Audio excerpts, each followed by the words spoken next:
कि इस गौ माता को कितने दिनों से आप देख रहे हैं कि उठ नहीं पा रही है, या अपने तरीके से कितना जोड़ लगाना पड़ रहा है, कौन सा दवा दिए, कितने डॉक्टर साहब के द्वारा दिखाए, कुछ बताएंगे आप? 10 रोज हो गया सर ये। 10 रोज हो गया। हाँ।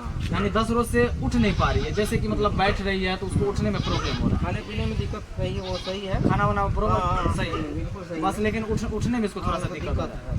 तो हेलो दोस्तों, नमस्कार, मेरा नाम है रंजन कुमार। तो जैसे कि आज देख सकते हैं फिर से हम पशुपालक भाई साहब के यहाँ आए हुए हैं।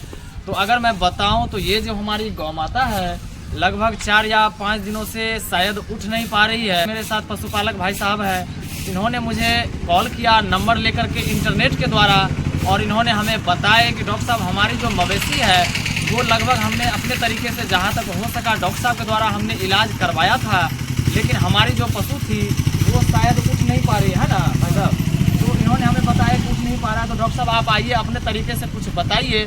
तो आज मैं इसी के बारे में आपको बताने वाला हूं कि अगर आपके यहाँ भी इस तरह का मवेशी है जो नहीं उठ पा रही है, दवा आप बहुत सारे किए हैं, तो आज मैं उसका तरीका बताने वाला हूं कि किस तरीके से आप दवा करेंगे, किस तरीके से ट्रीटमेंट करेंगे जिससे हमारी पशु जल्दी से जल्दी ठीक हो जाए।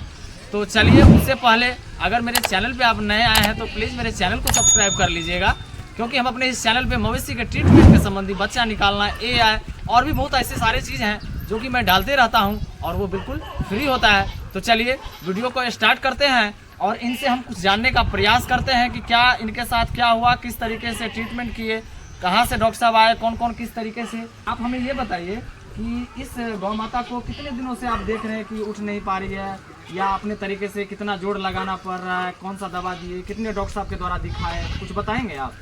10 रोज हो गया सर ये। 10 रोज हो गया। हाँ। यानी 10 रोज से उठ नहीं पा रही है, जैसे कि मतलब बैठ रही है तो उसको उठने में प्रॉब्लम हो रहा है, खाने पीने में दिक्कत सही है, वो सही है, खाना वाना प्रॉब्लम हाँ, सही है, बिल्कुल सही बस है। लेकिन उठने में इसको थोड़ा सा दिक्कत हो रहा है। है। तो देख रहे हैं यहाँ पे हमें पशुपालक भाई साहब बताए हैं कि उठने में दिक्कत हो रहा है। क्या आपके यहाँ भी इस तरह का पशु है जो आप दवा देके थक गए हैं कि वो उठ नहीं पा रही है?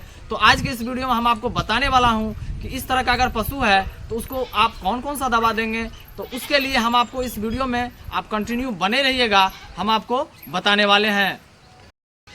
तो यहाँ पे अगर देख सकते हैं जो गौ माता है, तो कोई भी जानवर हो, गाय हो या भैंस हो, उसको अगर कोई भी दवा देते हैं आप, तो सबसे पहले उस मवेशी का टेम्परेचर चेक कीजिए कि उसका टेम्परेचर कितना है, उस हिसाब से आप उसको दवा दे सकते हैं। तो यहाँ पे सबसे पहले हम गौ माता का यहाँ पे टेम्परेचर चेक करेंगे कुछ इस तरीके से। यहाँ पे हम थर्मामीटर, डिजिटल थर्मामीटर को इसके पैखाने के रास्ते में कुछ इस तरीके से यहाँ पे हम लगाएंगे और 1 से 2 मिनट यहाँ पे थोड़ा सा हम वेट करेंगे। यहाँ पे देख सकते हैं हम यहाँ पे टेम्परेचर इस मवेशी का, गौ माता का चेक कर चुके हैं। तो आप शायद कैमरे में देख रहे होंगे 99.4 है। यानी इस पशु को जो नहीं उठने का जो प्रॉब्लम है, नहीं उठ पा रही है, इसका जो कारण है, इसका टेम्परेचर कारण है। यानी इसका जो शरीर है वो बिल्कुल ठंडा हो चुका है। यानी इसके शरीर में जो गर्मी होना चाहिए अभी के समय में, या नॉर्मल कोई भी पशु है उसके शरीर में कम से कम 101 से 102 के बीच में टेम्परेचर नॉर्मल होना चाहिए।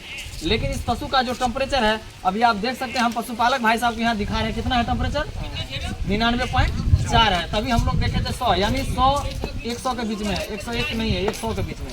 तो मैं आपको बताऊं तो इसका नहीं उठने का जो कारण है, अभी आपके यहाँ भी इस तरह का भी पशु है, अगर उसको आप देना चाहते हैं कोई तरह का दवा, तो सबसे पहले इसका टेम्परेचर चेक कीजिए, उस हिसाब से आप दवा दीजिए। तो अब यहाँ पे हम जो है सो टैबलेट या जो इंजेक्शन देने वाले हैं, आप वीडियो पे कंटिन्यू बने रहिएगा, कौन सा हम इंजेक्शन देने वाले हैं और उसके बाद कौन सा दवा हम प्रिस्क्रिप्शन करने वाले हैं, वो आपको हम इसमें बताने वाले हैं। तो चलिए आप वीडियो पे कंटिन्यू बने रहिए। तो यहाँ पे देख सकते हैं हम यहाँ पे सोडफ इंजेक्शन लेने वाले हैं, जो कि सोडियम एसिड फॉस्फेट इंजेक्शन है। यानी ये जो इंजेक्शन है फॉस्फोरस होता है। जैसे आपने देखा कि उस मवेशी का हमने जो टेम्परेचर चेक किया था, तो उसका नॉर्मल जो टेम्परेचर होता है मवेशी का 102, लेकिन वो 102 नहीं था, 99.4 था, यानी कि कम था। यानी शरीर उसका जो मवेशी का था वो ठंडा हो चुका था। तो उसके टेम्परेचर को बढ़ाने के लिए, उसके शरीर में गर्मी लाने के लिए हमें यहाँ पे फॉस्फोरस का इस्तेमाल करना होगा, और साथ में हम यहाँ पे एंटीबायोटिक का इस्तेमाल कर रहे हैं। तो यहाँ पे हम ऑक्सीटेट्रासाइक्लिन एस्टैक्लिन का इस्तेमाल कर रहे हैं। आप और भी एंटीबायोटिक इस्तेमाल कर सकते हैं, जैसे कि इंटासेफ, और भी इसको इस्तेमाल कर रहे हैं। उसके बाद यहाँ पे बी कम्प्लेक्स के लिए हम यहाँ पे बेलामेल ले रहे हैं, इसीलिए क्योंकि इसके लीवर फंक्शन को भी मजबूत करेगा और साथ में एनर्जी देने का भी काम करेगा। और उसके बाद यहाँ पे हम एविल का भी इस्तेमाल कर सकते हैं। यहाँ पे कैमरे में आप देख सकते हैं एसीएम, जो कि क्लोराफेनामिन जो कंपोजिशन इसका एविल है। तो ये चारों इंजेक्शन हम मवेशी को दवा देने वाले हैं। और उसके बाद जो हम इसमें टैबलेट और जो भी इसमें हम जेल प्रिस्क्रिप्शन करने वाले हैं वो आपको हम बताएंगे। तो चलिए आप वीडियो पे कंटिन्यू बने रहिए।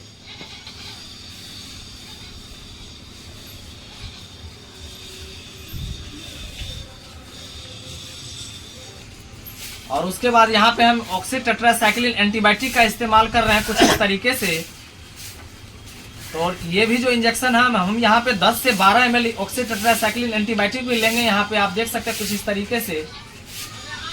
तो यहाँ पे हमने 10 से 11 ml लगभग एंटीबायोटिक भी ले लिया है।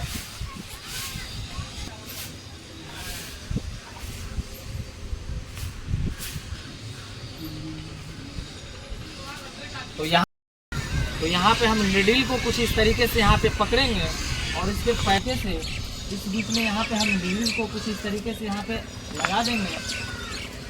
ये आप देख सकते हैं। और उसके इस तरीके से हम इसमें लगा के इस तरीके से यहाँ पे इंजेक्शन को हम लगा देंगे। और लगाने के बाद कुछ इस तरीके से इसको हम यहाँ पे मिला देंगे।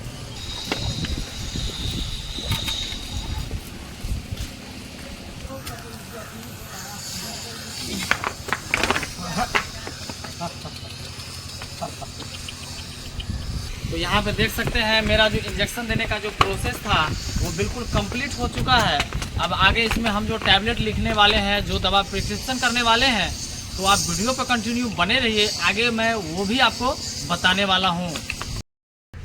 तो यहाँ पे देख सकते हैं हम यहाँ पे दवा प्रिस्क्रिप्शन कर दिए हैं। आगे इस मवेशी को जैसे कि आपने देखा कि हमने 4 इंजेक्शन लगाए, फॉस्फोरस, एंटीबायोटिक, बी कम्प्लेक्स और एविल हमने जो इंजेक्शन था वो मवेशी को हमने लगा दिया है। और उसके बाद आगे जो इसमें दवा फिलहाल अभी चलेगा वो हम यहाँ पे कैमरे में आपको अगर मैं दिखाऊं तो यहाँ पे अगर आपको दिख रहा होगा तो ये आप देख सकते हैं। तो यहाँ पे हमने कैल्फॉस D3 का टैबलेट लिखा है, कम से कम 10 टैबलेट। ये टैबलेट आपको मवेशी को हड्डी मजबूत करने का काम करेगा, हड्डी में ताकत देने का काम करेगा। और उसके बाद हमने यहाँ पे वीटा लिखा है, जो कि न्यूट्रीवेट कंपनी का आता है। मल्टीविटामिन मल्टी मिनरल्स है, जो कि मवेशी को एनर्जी देने का काम करेगा। काफी बढ़िया दवा है। और उसके बाद लिबजैम फोर्ट हमने 1 लीटर लिखा है, यानी 1 लीटर का है। ये पाचन क्षमता को बढ़ाता है, यानी खाने के सुचारू ढंग से उसको बढ़ाने का काम करता है। जैसे कि हमने एंटीबायोटिक चलाया, फॉस्फोरस चलाया, तो होता क्या है मवेशी में, जैसे कि भाई साहब हमारे मवेशी को ऑलरेडी डॉक्टर साहब के द्वारा ट्रीटमेंट करवाए थे और उसमें एंटीबायोटिक वगैरह चला, तो उससे क्या होता है ना, मवेशी का इच्छा शक्ति खाने का मर जाता है। थोड़ा सा मवेशी दाना चारा असंतुलित तरीके से खाने लगती है। इसीलिए हमने यहाँ पे लिबजैम फोर्ट लिवर टॉनिक लिखा है, क्योंकि और भी बहुत सारे कंपनियां का लिवर टॉनिक है, लेकिन हमने इस लिवर टॉनिक को लिखा है क्योंकि इसका रिजल्ट काफी बढ़िया है। और उसके बाद एक हमने 40 जेल लिखा है, जो कि भिरवैक कंपनी का आता है। जेल में वैसे बहुत सारे कंपनियां जेल बना रही है, लेकिन जेल में अगर मैं बात करूं तो 40 जेल भिरवैक कंपनी का है। काफी यूनिक प्रोडक्ट है, रिजल्ट भी काफी अच्छा है। तो अब मैं आपको बताता हूं कि अगर आपकी भी पशु है उसको किस तरीके से ये दवा आप देंगे।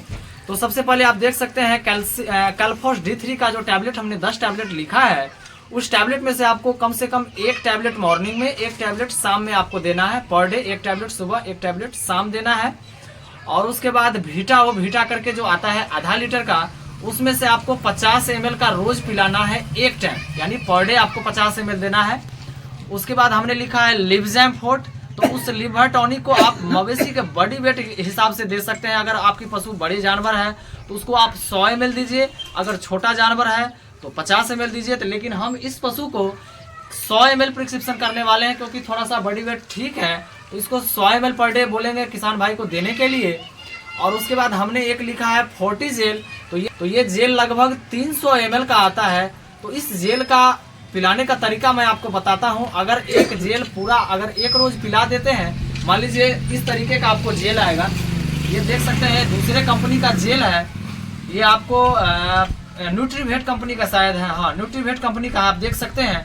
लेकिन हमने इनको लिखा है जो है सो भिरवैक कंपनी का आता है 40 जेल, हमने इनको लिखा है, तो सेम इसी साइज में आपको मिलेगा। तो इस तरीके से 3 सीसी आपको 3 फाइल कहा जाए तो आपको पिलाना है। मान लीजिए 1 फाइल आज आपने पूरा पिला दिया, तो 1 दिन बीट करके आपको देना है, यानी आज दे दिए तो कल के बाद परसों फिर आपको पूरा सीसी पिलाना है। फिर अगर परसों दे देते हैं तो फिर 1 दिन बीट करके पूरा शीशी पिलाना है।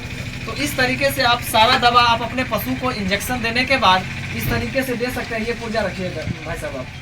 तो इस तरीके से आप अपने पशु को इंजेक्शन देने के बाद इस तरीके से दवा चला सकते हैं। तो मुझे उम्मीद है और मैंने बहुत सारे क्षेत्र में इस तरीके का पशु का ट्रीटमेंट किया है और 100% रिजल्ट मिला है, पशु ठीक हुआ है।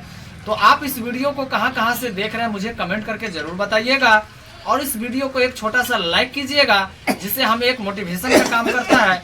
और अपने फ्रेंड दोस्त के साथ इस चीज़ों को शेयर कीजिएगा, जिससे कि आज एक गांव समाज में हमारे भाई साहब के साथ इस पशु का इस तरीके से बीमार है, उस तरीके से आपके गांव समाज में कहीं और भी इस तरह का पशु है तो वो इस तरीके से दवा प्रिकॉशन करके वो अपने पशु को घर बैठे ठीक कर सकते हैं। तो बस आज के वीडियो में हम आपको यही दिखाना चाहते थे। तो बस आज के वीडियो में इतना ही। तब तक के लिए जय हिंद, वंदे मातरम।